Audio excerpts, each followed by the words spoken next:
Hello friends, virtual little steps पर आपका स्वागत है। आज का topic P for peacock, P for parrot, P for peacock, P for parrot. इस ढंग से हम कैसे प्रैक्टिस करेंगे? दोनों की पहचान करेंगे, कैपिटल भी और स्मॉल भी। क्यों करेंगे?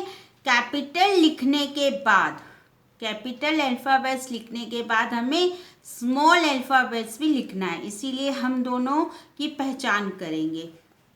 तो सबसे पहले हम क्या करेंगे? बहुत सारी पिक्चर्स दिखाएंगे, बहुत सारे वर्ड्स बताएंगे और पी की पहचान अच्छे से बेबी को करवाएंगे।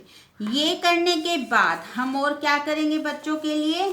इस ढंग से A to Z एक किसी शीट पर या नोटबुक पर या बुक पर कुछ भी आप उसे दिखाइए A to Z। उसमें से बेबीज को हम दिखा चुके हैं कि आज हमने P फॉर पैरट करना है।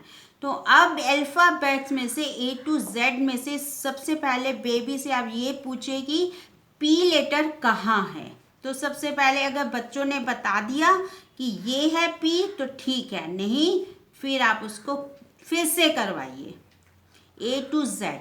और मैं तो आपको यही सजेस्ट करूँगी कि अल्फ़ाबेट्स रिटर्न वर्क से पहले आप उसको यही A to Z उसको विद पिक्चर एक बार ओरल करवा दीजिए। तो उसके बाद आप रिटर्न वर्क स्टार्ट करेंगे, बेबीज़ के लिए बहुत अच्छा रहेगा रिटर्न वर्क। तो फिर कैसे करेंगे हम रिटर्न वर्क? स्टार्ट करते हैं हम P। सबसे पहले हम क्या करेंगे? Standing line. और ये कर्व, कौन सा कर्व है ये? बेबी से पूछिए कि बेबीज को पहचान भी है या नहीं है कर्व की।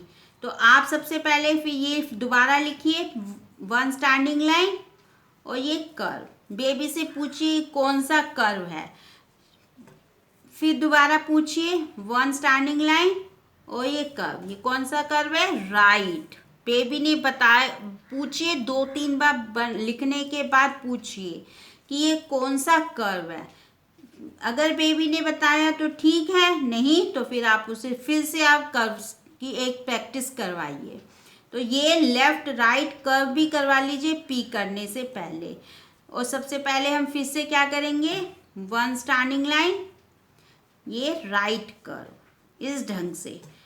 अगर कर लिया बेबीज ने तो ठीक है, नहीं किया तो इस ढंग से one standing line curve, one standing line इस ढंग से कर्व, वन स्टैंडिंग लाइन ये curve, one standing line curve, one standing line ये राइट कर्व इस ढंग से। बहुत सारे पेजेस करवाइए, बहुत सिंपल है, बहुत सिंपल तरीके से बताइए। अगर उन्होंने कर लिया तो इस ढंग से डॉट लगा के बोलिए वन स्टैंडिंग लाइन और ये राइट कर्व। बहुत सिंपल तरीके से करवाएंगे तो बेबीज का रिटर्न वर्क बहुत अच्छे से होने वाला है और बहुत जल्दी सीखने वाले हैं। तो यही अब हम कैसे करेंगे नोटबुक पे, इस ढंग से। अब तक बच्चों को पता चल चुका होगा 4 लाइन्स की कौन सी नोटबुक होती है? इंग्लिश की। उसमें हम क्या लिखते हैं? अल्फ़ाबेट्स। तो चलिए सबसे पहले हम क्या करेंगे? One standing line curve. कौन सा कर्व है ये? Right curve. One standing line curve. कौन सा कर्व है ये? Right curve. इस ढंग से कराते हुए अगर इस ढंग से लिख लेते हैं बेबीज तो ठीक है, नहीं लिखते फिर आप इसे डॉट लगाइए इस ढंग से। लेकिन आप उन्हें अच्छे से लिखना और सीधा सीधा ही सिखाइए। बेबीज बहुत बड़ा लिखते हैं या फिर बहुत छोटा लिखते हैं, इसीलिए आप उस पर ध्यान दीजिए और बहुत अच्छे से उनको रिटर्न वर्क इस ढंग से करवाइए। बहुत सारे पेजेस करवाइए, बहुत सारी प्रैक्टिस करवाने के बाद आपको इस ढंग से बेबीज लिखना स्टार्ट करेंगे। One standing line right curve, one standing line right curve. अगर ये डॉट्स पे लिखना स्टार्ट हो गए तो फिर सिर्फ ये डॉट लगाइए। इस पे भी लिखना स्टार्ट हो गए तो फिर ओनली वन डॉट की बेटा यहाँ पर लिखना है, ओनली वन डॉट लगाइए इस ढंग से। और बहुत सारे पेजेस करवाइए, बहुत सारी प्रैक्टिस करवाइए और बैक तो करवानी ही करवानी है अल्फ़ाबेट्स।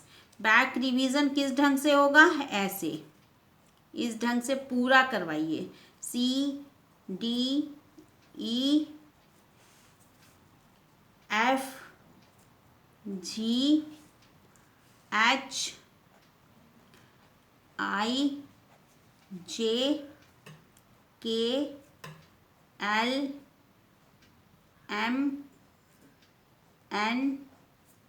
इस ढंग से OP, और एक और क्या है T। इस ढंग से प्रैक्टिस आप उन्हें ज़रूर करवाइए और फिर चेक कीजिए कि बेबीज़ को लिखना आया है या नहीं आया है। इस ढंग से आप पार्टीशन कीजिए और इस ढंग से आप यहाँ पर आप लिखे, यहाँ पे बेबीज़ लिखेंगे। तो नेक्स्ट हम क्या कर सकते हैं, मैचिंग। बेबीज़ को मैच करवाइए, पूरा अल्फ़ाबेट्स जो हमने P तक लिखा है, ये पूरा अल्फ़ाबेट्स की इनकी मैचिंग करवाइए। इस ढंग से आप यहाँ पे अलग से लिख सकते हैं, या यहाँ पर जैसे मर्जी लिखिए, आप इसको कंप्लीट कीजिए। इस तरह से आप इसको करवाइए, बेबीज से पूछिए, प्रैक्टिस करवाइए। बहुत सारे पेजेस कराते हुए इस ढंग से आप उनको करवाइए कि आप इनको चेक कीजिए कि बेबीज को आया भी है या नहीं आया है। इस ढंग से आप करवाइए। अब इसको किस ढंग से करेंगे, इस ढंग से 2 टाइम्स भी दे सकते हैं, 1 टाइम भी दे सकते हो, किसी भी तरह से आप इसको कर सकते हैं कि क्योंकि हमें चेक करना है बेबीज को पहचान हुई है या नहीं हुई है। इस तरह से भी दे सकते हैं। एक और दे दीजिए, आप इसको सीधा सीधा भी लिख कर दे सकते हैं, इस ढंग से, इस ढंग से, क्योंकि ये देंगे तो बहुत सारे बीच में आ जाएंगे, बेबीज के लिए थोड़ा डिफिकल्ट भी होगा पहचानना और मैच करना भी अच्छे से कर पाएंगे। इस ढंग से दीजिए इसको, इस ढंग से, इस ढंग से देते हुए इनको प्रैक्टिस करवाइए। इस ढंग से, इस ढंग से मैच करवाइए। बी से बी मिलवाइए, डी से डी मिलवाइए, कहिए कि बेबी से डी मिलाइए, इस ढंग से डी मिलाइए, सी मिलाइए, ई मिलाइए, एफ से एफ मिलाते हुए आपको पता चलेगा कि आपके बेबीज को पहचान हुई है या नहीं हुई है। अल्फ़ाबेट्स हम करवाए ही जा रहे हैं, रिटर्न वर्क भी हो जा रहा है, लिखते जा रहे हैं, क्या पहचान हुई है बेबीज को, हमें ये भी चेक करना हमारे लिए बहुत ज़रूरी है। तो बहुत सारी आप प्रैक्टिस करवाइए, ओरल वर्क करवाइए, मैचिंग करवाइए, बहुत सारे पेजेस करवाइए। अगर आपको मेरा ये ढंग अच्छा लगा तो लाइक कीजिए, शेयर कीजिए, अपने फ्रेंड्स के साथ शेयर कीजिए और कमेंट्स कीजिए और सब्सक्राइब कीजिए। Thank you.